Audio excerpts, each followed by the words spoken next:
संविधान निर्माता बाबा साहब को हर कोई अपने तरीके से याद कर रहा है। हमारे साथ हरियाणा बीजेपी अध्यक्ष पंडित मोहनलाल बड़ोली जी हैं। सर, संविधान निर्माता हैं बाबा साहब और उनकी जयंती पर हर कोई उनको याद कर रहा है। आप किस तरह से उनको देखते हैं? भारत रत्न बाबा भीमराव अंबेडकर जी का आज परिनिर्वाण दिवस है और 6 दिसंबर को भारतीय जनता पार्टी इसको हमेशा से मनाती आई है। और भारतीय जनता पार्टी बाबा भीमराव अंबेडकर जी के पंचतीर्थ के माध्यम से बाबा भीमराव अंबेडकर जी के लिए और उनकी याद के लिए और जो उन्होंने काम किए हैं वो हमेशा लोगों के दिलों में बसे हैं। आज उनका परिनिर्वाण दिवस है और मैं बहुत बहुत आज उनको श्रद्धा सुमन अर्पित करता हूं और उनके आदर्शों पर चलने की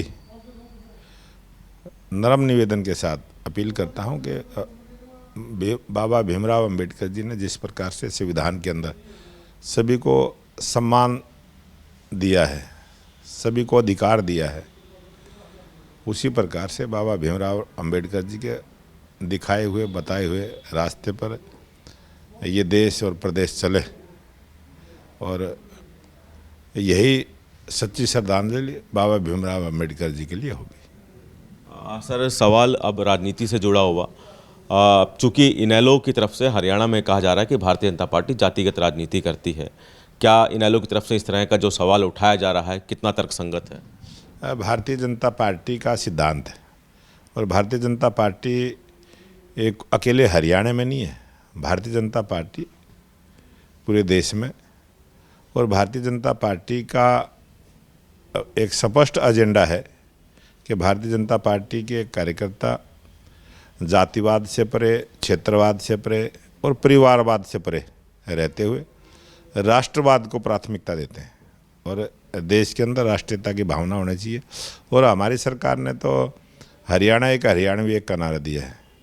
ये नारा तभी दिया था जब कुछ राजनीतिक दलों ने इस प्रकार से जातीय उन्माद फैलाने का प्रयास हरियाणा प्रदेश में हुआ। हमारी सरकार 2014 में आई और उसके तुरंत बाद कई आंदोलन हुए, अलग अलग नाम से आंदोलन किए और वो जाति पर आधारित करते हुए किए हैं। लेकिन भारतीय जनता पार्टी ने अपनी सूझबूझ से और भारतीय जनता पार्टी के कार्यकर्ताओं ने अपनी बुद्धि के अनुसार जनता के बीच में रह के जनता के विश्वास को जीतने का काम किया है और जनता हरियाणा प्रदेश में सामाजिक भाईचारे को मजबूत करने का काम किया है और यही हमारा उद्देश्य है। इस राष्ट्र को मजबूत करना है, सामाजिक भाईचारे को मजबूत करना है और लोगों को जातिवाद, परिवारवाद और क्षेत्रवाद से दूर रखना है। सर, इस विधानसभा चुनावों में कांग्रेस की हरियाणा में हार हुई है, लेकिन अब कांग्रेस के ही जो नेता हैं आपस में एक दूसरे पर आरोप लगा रहे हैं। कांग्रेस के सांसद, जो कांग्रेस के विधायक हैं कुलदीप वत्स, वो कह रहे हैं कि कांग्रेस ने ब्राह्मणों की अनदेखी की, इसलिए हार का मुंह देखना पड़ा। मैंने अभी पहले वक्तव्य में कहा कि ये कांग्रेस के खून में है, जातिवाद कांग्रेस के खून में भी है और कुछ और भी क्षेत्रीय दल हैं जिनकी ऐसी विचारधारा है, वो उसको समय समय पर उसको हवा देते रहते हैं।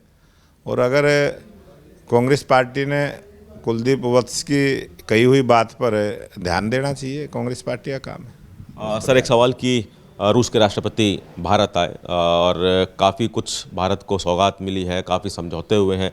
भारत और रूस की एक पक्की दोस्ती है, वो भी यहीं कहीं इंटरनेशनल लेवल पे दिखाई दी है। आज़ादी के बाद पूरे विश्व के अंदर रूस की और भारत की जो मित्रता है वो सबको पता है और वो और मजबूत हुई है।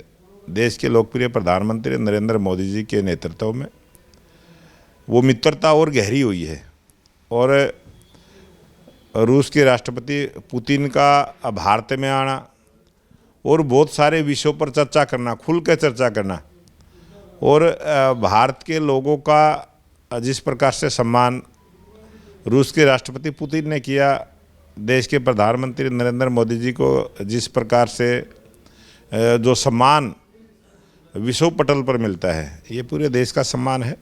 और रूस की और भारत की जो मित्रता है वो और मजबूत हुई है और मुझे लगता है कि दोनों देशों को इसका बहुत बड़ा लाभ होगा और जो विकसित भारत का संकल्प भारत की जनता ने लिया है, देश के प्रधानमंत्री नरेंद्र मोदी जी ने जो रास्ता दिखाया है, उस पर यह देश आगे बढ़ेगा और हम समय से पहले विकसित राष्ट्र की श्रेणी में आएंगे।